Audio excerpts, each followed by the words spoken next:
Heidegger vai falar um pouquinho da totalidade. Não podemos compreender a totalidade em si de forma absoluta, mas de algum modo estamos no meio dessa totalidade, aparentemente desvelada. Parece que entendemos do que se trata o todo.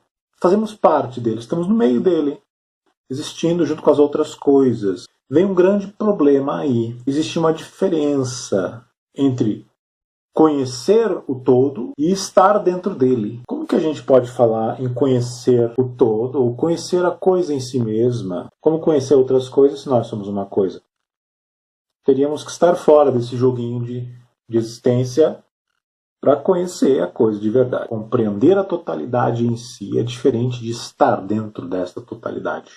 Somente algo como Deus, esse conceito pelo menos, poderia entender a coisa mesmo, né? A coisa, a totalidade, o ser em si e a totalidade. No nosso dia a dia, a gente está preso, meio ausentes, meio a coisas que estão no mundo existentes ali, nós também estamos existindo, está todo mundo junto com essa coisa que chama de existir, a gente está preso, ligado àquilo ali, sem pensar no que é existir, o que é eu existindo aqui junto com essas coisas aqui.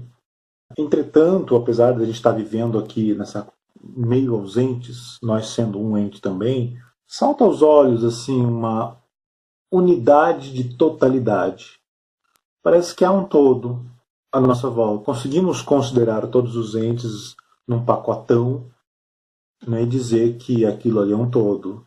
Quando não estamos então ocupados com os entes, com as coisas do mundo, ou mesmo com o nosso ente, nosso ser, ocupados com nós mesmos, nós como seres existentes. Pensamos então no todo. Veja que pensar no todo é se incluir, é de se desocupar da ideia dos entes específicos, é colocar todos eles num pacote, colocar eles num conjunto e considerá-los, incluindo-nos, mas pensar apenas no todo. Esquecer por um instante de nós mesmos e de elementos que estão nesse todo. Quando você pensa assim, você pode até ficar entediado. Esse é o tédio de Heidegger, tá? É porque você vê que você faz parte de que existe esse negócio de todo, que existe esse negócio de você estar no meio disso aí, não pode sair, e você se entedia. Não sei se alguém se entedia por isso, mas Heidegger fala desse tipo de tédio aí. Ele fala que esse tipo de tédio aí é quando os entes nos entendiam, aí você considera o ente algo existente ali. Existe.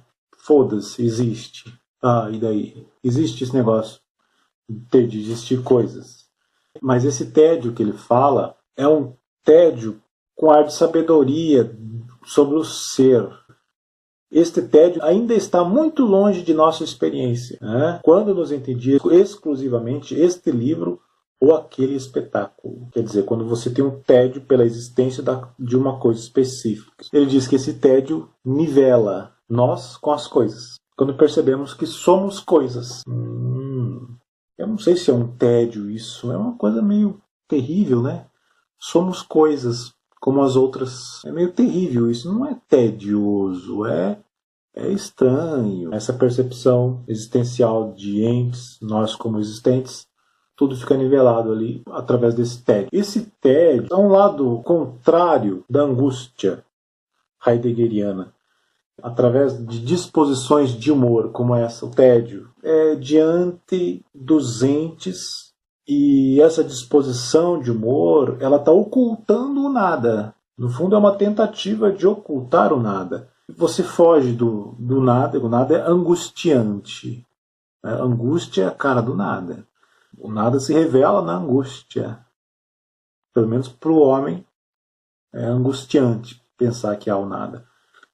Mas quando você tenta fugir do nada, aparece no outro lado do túnel, vamos dizer assim, aparece o tédio. Né? Você está num beco sem saída. De um lado, angústia, do outro lado, o tédio. Angústia pelo nada, mas você tenta ocultar o nada com os entes, com você, com a totalidade. Esquece que tudo isso poderia não ser nada. E você se depara, então, com esse sentimento de angústia tédio de estar ali no meio das coisas todas. Isso que eu estou falando, segundo Heidegger, não é para qualquer um. A maioria passa a vida sem pensar nisso. A maioria, tédio é outra coisa. Angústia é outra coisa. Mas no fundo, Heidegger não tem um pouquinho de razão?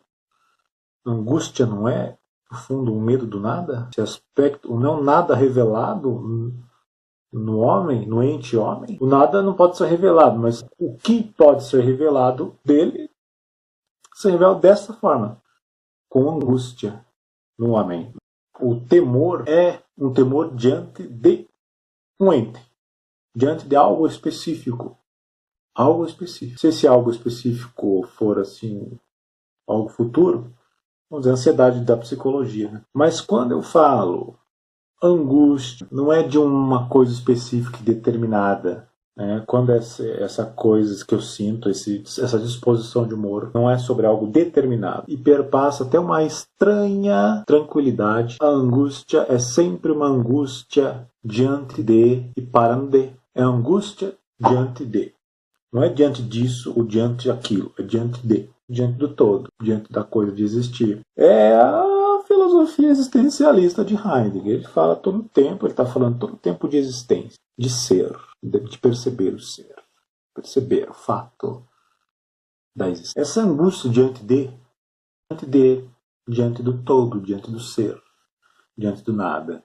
Estamos falando dessa angústia sutilzinha, percebida pelos existencialistas, por Heidegger. Se é diante de, não está determinado. Não é a falta de uma determinação o problema. Falar, é uma angústia diante disso. Não é esse o problema. Não é pela falta de determinação de uma coisa específica. É pela impossibilidade de determinar. Né? Diante de. Essa angústia é pela impossibilidade de dizer diante do que é ela. Né? Então, você tem isso, já teve isso, né? Angústia diante da existência, e só pela existência, diante de algo que eu não sei o que é, entende? Porque eu não sei o que é existência, então, diante de. Por essa angústia, né, que ela é a revelação do nada, eu consigo entender mais ou menos o que é ser alguma coisa. Heidegger vai estar direcionando, através desse pensamento da angústia, né, afunilando para desembocar no o que é o ser. Se não ficou muito claro o que é essa angústia heideggeriana, ele fala que na angústia dizemos, nós nos sentimos estranhos. Quem nunca se sentiu estranho, meio ausentes? Talvez você nunca tenha se sentido. Talvez você esteja vendo esse vídeo, você tenha se sentido. Provavelmente quem nunca sentiu isso não vai estar vendo esse vídeo.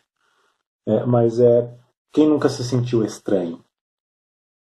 Estranho diante do mundo, diante de si mesmo, diante das outras pessoas, diante dos entes. É estranho existir entes, é estranho existir ser, é estranho eu existir, é estranho existir mesa, cadeira, celular, é tudo muito estranho, o existir. Através disso aí, sucinta a angústia. Porque se é estranho, de certa forma o nada está se revelando ali. É estranho, por que é estranho? Porque poderia não existir essas coisas. Não tem uma firmeza no existir.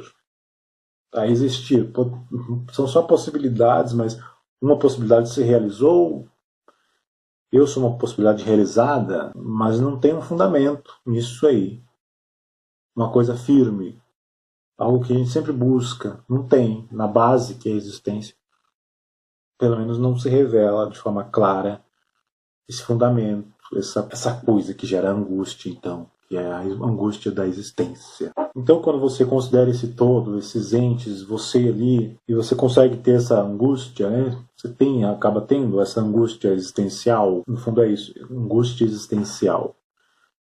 Você tenta se afastar disso tudo.